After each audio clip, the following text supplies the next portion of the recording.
ओम शांति। 20 जून की मुरली है ज्ञान के सागर, आनंद के सागर।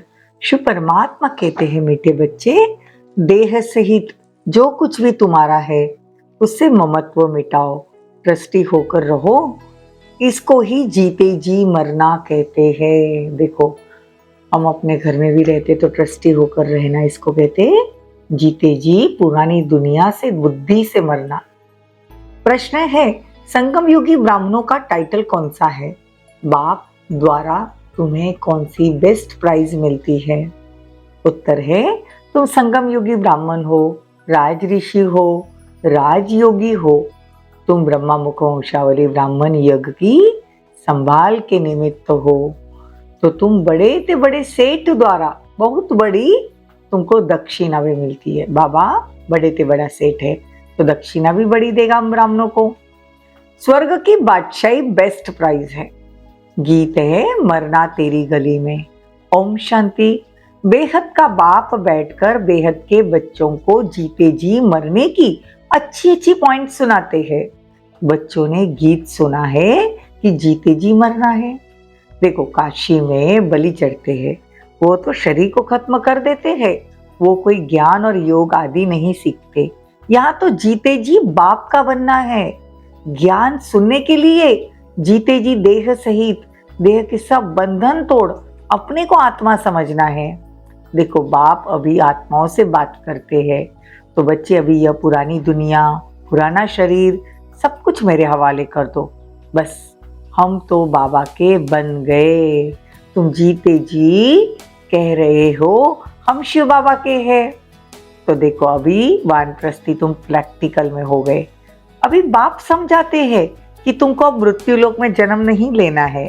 मृत्यु लोक कलयुग को कहेंगे, तो बाबा कहते अमर लोक सतयुग को। तो इसीलिए बाप कहते हैं कि भल रहो ग्रस्त व्यवहार में, सिर्फ देह सहित जो कुछ तुम्हारा है इससे सिर्फ बुद्धि से ममत्व निकाल दो।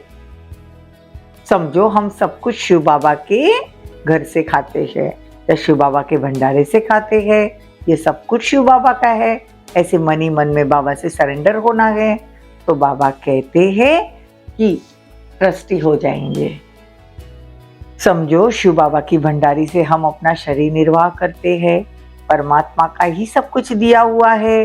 तो अब बाप कहते पुरानी चीज की याद भूल जाओ। तो शिव बाबा के भंडारे से हम खाते हैं, श्रीमत पर चलते हैं। कहते बाबा हम मोटर लेवे, बाबा से पूछो। हाँ बच्चे भर लो। जो बच्चे समझते सब कुछ बाबा का है वो राय पूछते हैं। देखो, जीते जी मरना इसको ही कहते हैं। आज बाबा हम बच्चों को ट्रस्टी कैसे होकर चलना है वो सिखा रहे।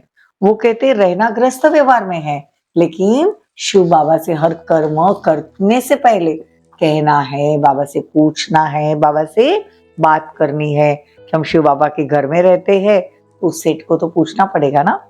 तो बाबा कहते हैं कि मैं कब आया हूं ये दुनिया वाले नहीं जानते। बाबा संगम पर आकर हमारे बुद्धि का ताला खोलते हैं। तो भ्रमरी विष्टा के कीड़े को ले आती है और आकर बू बू करती है। फिर उन कीड़ों में जो उनकी जात वाले होते हैं वो आप समान बन जाते हैं। तो बाबा कहते हैं बाकी जो और जात वाले होते हैं वो सड़ जाते हैं। यहाँ भी तुम्हारे पास जो आते हैं उनमें जो देवी देवता धर्म वाले होगा वो 7 डेज का कोर्स कर कर अच्छी रीति समझेगा और ज्ञान में आएगा, रोज मुरली सुनेगा। लेकिन जो देवता कुल का नहीं रहेगा वो नहीं आएगा, तो उसकी बुद्धि में ही नहीं बैठेगा। तो अभी तुम बच्चों की बुद्धि में बैठा है। देखो, वो भ्रमरी है, तुम ब्राह्मणी हो। ये ब्राह्मणियों का धंधा ही यही है, विषय सागर के कीड़े को निकाल कर बू बू करना और फिर क्या करना है, पारलौकिक बाप का परिचय देना। हम जो भी ब्रह्म कुमार कुमारियां बेहद के बाप से वर्षा ले रहे हैं, तुम भी आकर लो, ऐसा समझाना है। अब बाप कहते हैं बच्चे, अब ये सारी दुनिया कब्र दाखिल होनी है। परिस्तान की स्थापना हो रही है गुप्त में, जिसको स्वर्ग कहते हैं। तो यहाँ तुम आकर जीते जी मरते हो। बुद्धि से मरना है। जीते जी मरना मतलब बुद्धि से ये दुनिया में जो किचड़ा है बाहरी बातों का, उससे निकल जाना है और दिमाग में सतयुग होना चाहिए। उसको कहते जीते जी मरना। तो बाबा हम आपके हैं, आधा कल्प से तुम बाबा का आह्वान करते आए हो। बाबा हम धक्के खाते आए हैं, यह ड्रामा भी नूंद है। देखो बाबा कहते कि द्वापर से तुमने मुझे पुकारा, तुमने इतने धक्के खाए मंदिर मस्जिद में, अब ये ड्रामा की भावी है, जब फिर से मैं तुमको 21 जन्मों के लिए वर्षा देता हूँ। देखो 21 जन्मों के लिए बाबा हमको वर्षा देते हैं। सिर्फ बाबा बाबा कहते पर जीते जी मरते नहीं। तो जीते जी मरते हैं वो सगे, मतलब बुद्धि से बाहरी बातों को छोड़ देते वो सगे, बाकी लगे। यहाँ कोई विकारी आते हैं तो पूछा जाता है कि तुम जीते जी मरे हो, प्रतिज्ञा करते हो कि बाकी आयु पवित्र रहेंगे। बाप समझाते हैं कि मैं तुम बच्चों को स्वर्ग की बादशाही देने आया हूँ। शिव बाबा थोड़ी मकान आदि में रहेगा, नहीं, वो तो तुम बच्चों के लिए बनवाए हैं। ब्रह्मा बाबा भी अपनी कुटिया में ही रहते थे। सब माताएं अबलाओं के लिए बाबा ने ये महल, ये मकान बनवाए हैं। माउंट आबू में सेंटर्स है। तो बाबा कहते पुरुषार्थ करना चाहिए, क्योंकि कमाई बड़ी जबरदस्त है। इतनी अच्छी बातें समझने की है, दिल भी होता है पुरुषार्थ करे, पर तो माया के तूफान बहुत आते हैं। माया मन भटका देती है। वापस मन को बोलना है तू आत्मा है, तू मेरा ऑर्गन है, मैं आत्मा राजा हूँ, तो तू मेरी सुन। हे मन मित्र, तू मेरी सुन। बच्चे पूछते बाबा इतना मकान क्यों बनाते हो, अभी तो टन बाई टन आते हैं, तब पूरा होता है। अरे एस्लम लेने इतने सब बच्चे आकर कहाँ रहेंगे, जब विनाश होगा तो एस्लम परमात्मा की शरण में ही सब जाएंगे। दिन प्रतिदिन वृद्धि होती जाएगी, बहुत दुनिया वालों को बाबा का परिचय मिलता जाएगा। प्रजापिता ब्रह्मा के तो बहुत बच्चे हो गए ना, तो शिव बाबा कहते मैं कितना बछड़े वाला हूँ। बछड़े वाला मतलब ये सब परमात्मा के बच्चे हैं। या तो कोटोज में कोई और कोई में कोई जानते हैं, तुम्हारे में भी नंबर वारे समझते भी है कि हम शिव बाबा से वर्षा ले रहे हैं। फिर कभी कोई बच्चा मुरझा जाता है तो बाप कहते हैं ये शरीर का लोन लेकर मैंने तुम बच्चों को सिखाया है। ब्रह्मा के शरीर का लोन लिया, ब्रह्मा के मतलब कृष्ण की आत्मा, आखिरीवा जन्म 84वां जन्म, लेखराज कृपलानी नाम था उनका। बाबा उनके तन में आकर उनका नाम ब्रह्मा रखा, और उनको भी नहीं मालूम था कि मैं जाकर वापस विष्णु बनने वाला हूँ। तो ये भी अपने जन्मों को नहीं जानते थे। इस समय सारी विश्व लंका है, शोक वाटिका है ना, भल धन है लेकिन सुख नहीं है।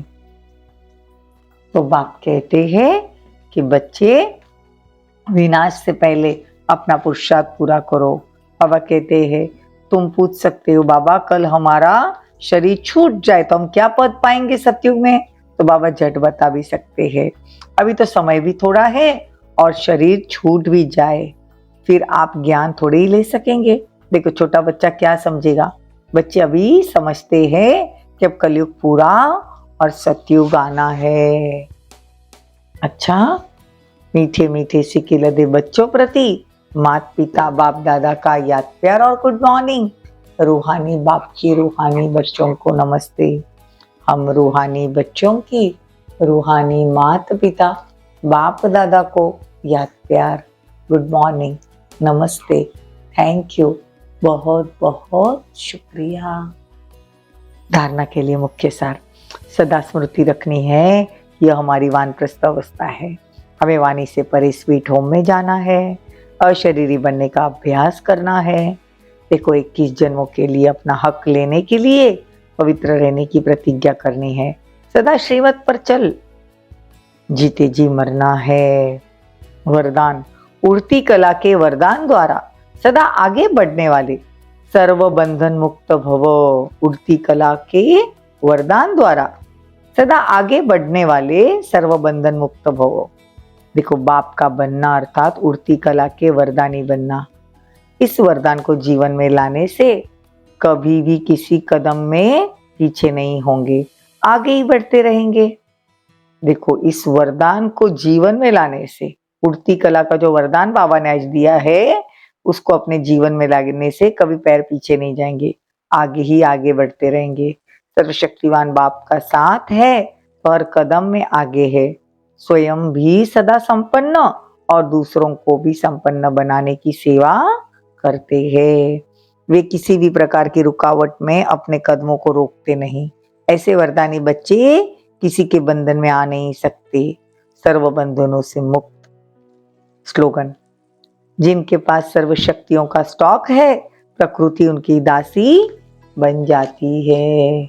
ओम शांति, ओम शांति।